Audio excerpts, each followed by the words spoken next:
Hello everyone, welcome back to my other video. Channel కొత్తగా వస్తే make sure subscribe to my channel. పక్కన bell icon ఉంటుంది, దాన్ని turn on notification on పెట్టండి. నేను ఎప్పుడు యూట్యూబ్లో వీడియో అప్లోడ్ చేసినప్పుడు నోటిఫికేషన్ అయితే వస్తుంది. అండ్ ఈ వీడియోకి అయితే లైక్ చేయండి. చాలా మంది అయితే అడుగుతున్నారు, అన్న ఇమిగ్రేషన్ వైట్ పేపర్ లిస్ట్ వచ్చిందంట, ఇమిగ్రేషన్ చేంజెస్ ఏమైనాయి, కొంచెం వీడియో పెట్టన్న క్లియర్ కట్గా డిస్కస్ చేయని అని అంటున్నారు. సో వీడియో అయితే లాస్ట్ వరకు అయితే చూడండి. చాలా సింపుల్గా అందరికీ అర్థమయ్యేటట్టు ఈ వీడియోలో అయితే ఎక్స్ప్లెయిన్ చేస్తాం. Make sure like this video. చలో లేట్ చేయకుండా ఈ వీడియో అయితే స్టార్ట్ చేద్దాం. అప్కమింగ్ ఇయర్స్ లో maybe these changes May applicable. ఇది ఎప్పుడు లాగు అయితే ఎప్పుడు అమల్లోకి వస్తాయో తెలియదు. మేబీ దిస్ ఇయర్ అక్టోబర్ నుంచి స్టార్ట్ కావచ్చు, నెక్స్ట్ ఇయర్ ఫిబ్రవరి 2026 నుంచి అన్న ఈ రూల్స్ ఇంప్లిమెంట్ అవ్వచ్చు. నేను ఏ రూల్స్ చెప్పినా కూడా ఇప్పుడు ఏమేమి చేంజెస్ అవుతున్నాయి ఇవన్నీ మేబీ ఇన్ అప్కమింగ్ ఇయర్స్. ఇప్పటి నుంచి ఏవి డైరెక్ట్ గా ఇవి ఇంప్లిమెంట్ అయినా అని చెప్పలేము, ఎందుకంటే అఫీషియల్ గా అయితే ఎవరు డిస్కస్ అయితే చేయలే అండ్ అఫీషియల్ గా ఎక్కడ బయట రాలే ఇవన్నీ. So just predictions, maybe in upcoming years ఇవన్నీ లాగు అయితే అమల్లోకి వస్తాయి అనేది. సో ఫస్ట్ మనం టియర్ 2 గురించి అయితే మాట్లాడుకుందాం. అప్పుడు టియర్ 2 మనకు బ్యాచిలర్స్ లేకుండా కూడా మనం టియర్ 2 కి స్విచ్ అయ్యేది, స్పాన్సర్షిప్ తీసుకునేది. బట్ ఇప్పుడు కొత్త రూల్స్ ఏంటంటే, స్పాన్సర్షిప్ మీరు తీసుకుంటున్నారంటే మినిమం బ్యాచిలర్స్ ప్లస్ అయితే ఉండాలి. అండ్ ఇంగ్లీష్ లాంగ్వేజ్ అయితే మ్యాండేటరీ అయితే చేశారు. వీళ్ళు ఏదో ఒకటి ఎగ్జామ్ పెడతారు, ఇంగ్లీష్ లాంగ్వేజ్ సర్టెన్ అదన్నా పెడతారు. ఐఎల్స్ అన్న, డ్యూలింగో అన్న, టోఫెల్ అన్న, జిఆర్ఈ అన్న, ఏదో ఒకటి ఇంగ్లీష్ లాంగ్వేజ్ టెస్ట్ అయితే వీళ్ళు 100% పెడతారు. ఇంగ్లీష్ కమ్యూనికేషన్ స్కిల్ 100% వీళ్ళు ఇంప్లిమెంట్ చేయడానికి అయితే చూస్తున్నారు. అండ్ స్పాన్సర్షిప్ కి మీరు తీసుకుంటున్నారంటే మినిమం బ్యాచిలర్ ప్లస్ అయితే ఉండాలి. అండ్ చిన్న చిన్న ఈ స్పాన్సర్షిప్లు అయితే వీళ్ళు ఫోకస్ అయితే చేస్తున్నారు, ఇమిగ్రేషన్ కట్ ఆఫ్ కోసం చూస్తున్నారు. ఇమిగ్రేషన్ లా ఏంటంటే వీళ్ళది ఎవరన్నా వస్తున్నారు యూకేలా స్పాన్సర్షిప్ తీసుకుంటారంటే హై లెవెల్ జాబ్స్ కి ప్రిఫర్ అయితే చేస్తున్నారు. ఇదైతే మీరు గుర్తుపెట్టుకోవాలి. సెకండ్ అప్డేట్ వచ్చేసి మన స్టూడెంట్స్ గురించి మాట్లాడదాం. మన పిఎస్డబ్ల్యూ 18 months చేశారనేది ఇప్పుడు ఏ స్టూడెంట్స్ ఇక్కడ ఉన్నోళ్ళు వాళ్ళకి ఎవరికి అప్లికబుల్ అయితే కాదు. నెక్స్ట్ ఈ సెప్టెంబర్ వచ్చే స్టూడెంట్స్, నెక్స్ట్ జనవరి వచ్చే స్టూడెంట్స్ కూడా అప్లికబుల్ అవుతుంది అని కూడా చెప్పలేము, ఎందుకంటే ఈ రూల్స్ అఫీషియల్ గా డిక్లేర్ అయిన తర్వాత అప్కమింగ్ స్టూడెంట్స్ కి మేబీ ఈ అప్లికేబుల్ అవ్వచ్చు. పిఎస్డబ్ల్యూ 2 years అయితే ఉన్నాయి. ఇప్పుడు నెక్స్ట్ అప్కమింగ్ స్టూడెంట్స్ కి మేబీ వాళ్ళకి 18 months అవ్వచ్చు. పిఎస్డబ్ల్యూ అనేది 24 months to 18 months అయితే చేయొచ్చు. And universities M O I based medium of instructions మీద క్యాష్ లెటర్స్ అయితే వచ్చేది కదా, అంటే స్టూడెంట్ అడ్మిషన్స్ వచ్చేది కదా.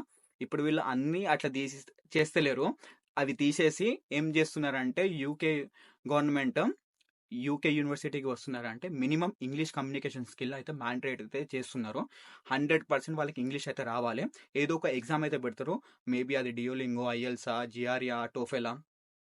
ఇంగ్లీష్ అనేది మ్యాండేటరీ అయితే చేస్తున్నారు. ప్రొఫెషనలిజంకి అయితే చూస్తున్నారు, అండ్ వీళ్ళు మెయిన్లీ ప్రొఫెషనల్ సైడ్ అయితే చూస్తున్నారు. ఇంగ్లీష్ లాంగ్వేజ్ అయితే రావాలి మ్యాండేటరీగానే చూస్తున్నారు. కమింగ్ టు ద డిపెండెన్స్, ఈ డిపెండెంట్స్ వస్తారు కదా రీసెర్చ్ ప్రోగ్రామ్స్, వాళ్ళతోని మనకి డిపెండెంట్స్ అయితే allowed.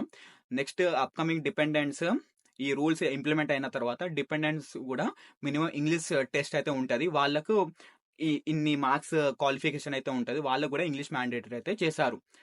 Coming to the third update, global talent visa. ఇక్కడ ఏఐ, బిజినెస్, ఐటీ సైడ్ ఎవరికి టాలెంట్ ఉన్నది ఆ టాలెంట్ వాళ్ళకి గ్లోబల్ టాలెంట్ వీసాలు అయితే ఉంటాయి. సో దాని మీద ఫోకస్ అయితే చేస్తున్నారు. Coming to the fourth update ఏంటంటే, సోషల్ వర్కర్స్, హెల్త్ కేర్ వీసాలు, ఈ ఏజెన్సీ బాడుకోళ్ళు అందరూ మన ఇండియాలో అమ్ముకునేది కదా, ఏంటిది హెల్త్ కేర్ వీసా యూకేకి వచ్చి జాబ్ ఉన్నాయి, స్పాన్సర్షిప్లు ఇచ్చేది కదా, ఇప్పుడు అది తీసేసిండ్లు. అండ్ నెక్స్ట్ అప్కమింగ్ ఇయర్స్ నుండి మనము ఏజెన్సీ ద్వారా మనం ఇండియా నుంచి యూకేకి మనం సోషల్ కేర్ వర్కర్స్ లో అయితే రాలేము. ఈ అప్డేట్ అయితే కొత్తగా వచ్చింది. ఇఫ్ దే ఆర్ కమింగ్ వాళ్ళు ఎలిజిబుల్ కాదు, అవన్నీ ఫేక్. మీరైతే గుర్తు పెట్టుకోవాల్సింది ఇవి.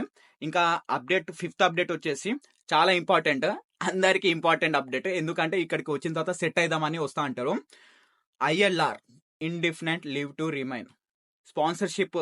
మనం 5 years స్పాన్సర్షిప్ అయిపోయిన తర్వాత వీఆర్ ఎలిజిబుల్ టు ఐఎల్ఆర్. మనం ఐఎల్ఆర్కి ఎలిజిబుల్ ఉండేది 5 years లీగల్గా ఇక్కడ స్టే ఉండి మనం జాబులు చేసుకున్నా చేయకున్నా కూడా ట్యాక్సులు కట్టి ఏదో ఒకటి చేసి 5 years ఇక్కడ ఉంటే వీఆర్ ఎలిజిబుల్. 5 years ఇక్కడ లీగల్ స్టే ఉంటే మనం ఎలిజిబుల్ ఉండే ఐఎల్ఆర్కి. సో అది కాస్త 5 years to 10 years అయితే చేస్తున్నారు. ఇంకా ఇంప్లిమెంట్ అయితే కాలే.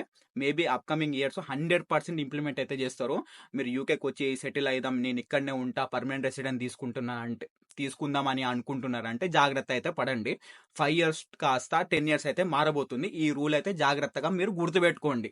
5 years to 10 years ILR route. మీరు 10 ఇయర్స్ ఇక్కడ లీగల్గా ఉంటే అప్పుడు you are eligible to get indefinite leave to remain and then you can apply to permanent resident. ఇవే గాయస్ నేను 5వ 6వ immigration white paper list main immigration rules ఏం చేంజ్ అవబోతున్నాయో అవైతే డిస్కస్ అయితే చేశాను. ఈ వీడియో నచ్చితే లైక్ అయితే చేయండి. మీకు ఏ డౌట్ ఉన్న కింద కామెంట్స్ అయితే మెన్షన్ చేయండి. మీకు ఏమన్నా నాతో పర్సనల్గా మాట్లాడాలంటే you can text me on ఇన్స్టాగ్రామ్కి వచ్చి నాకు మెసేజ్ చేయండి. నేను అక్కడైతే రెస్పాండ్ అయితే అవుతా. సో బేసిక్గా ఇవి ఒకటేమో స్టూడెంట్స్కి స్ట్రిక్ట్ చేస్తున్నారు, ఐఎల్ఆర్ 10 ఇయర్స్కి చేస్తున్నారు, సోషల్ వర్క్ వీసాలు కట్ చేసేసిల్లు. ఇక్కడికి ఎవరన్నా వస్తున్నారు అంటే వాళ్ళకి ఇంగ్లీష్ లాంగ్వేజ్ టెస్ట్, అది డిపెండెన్స్ అయినా కానివ్వండి, యూకేకి చదువుకోనికి వస్తే వాళ్ళు కూడా ఇంగ్లీష్ టెస్ట్ మ్యాండేటరీగా చేస్తున్నారు. ఇవి కొన్ని ఎందుకు చేస్తున్నారంటే ఇమిగ్రేషన్ టైట్ చేయాలి. ఇక్కడికి వచ్చేటోళ్ళంతా స్క్రాప్ అయితే ఉన్నది. ఈ స్క్రాప్ని మొత్తం బయటకు వేయాలి. ఓన్లీ ప్రొఫెషనల్గా ఎవరు ఉన్నారు టార్గెటెడ్ మంచిగా వచ్చి వీళ్ళకి ఎకనామిక్ గ్రోత్ ఎవరు చేస్తారో వాళ్ళకైతే వెల్కమ్ అయితే చేస్తుంది యూకే. మేబీ ఈ రూల్స్ అన్ని ఇప్పుడే నెక్స్ట్ మంత్ నెక్స్ట్ ఇయర్ ఎప్పుడే ఇంప్లిమెంట్ అవుతుందో తెలియదు. మేబీ నేను అనుకునేది ఏంటంటే ఈ అక్టోబర్ అన్న నెక్స్ట్ కమింగ్ ఇయర్ ఫిబ్రవరి 2026 లేకుంటే 27లో మ్యాక్సిమం ఇలాంటి రూల్స్ ఇప్పుడు ఏవేవి డిస్కస్ చేసి ఉన్నాం మా పిఎం మామ అన్నీ అయితే లాగు అయితే వస్తాయి, అమల్లోకి అయితే వస్తాయి. యూకేకి ఎవరన్నా ప్లాన్ చేస్తున్నా అంటే 1కి 2 సార్లు అయితే ఆలోచించండి. ఇప్పుడు అయిపోయింది ఇంకా యూకే పని.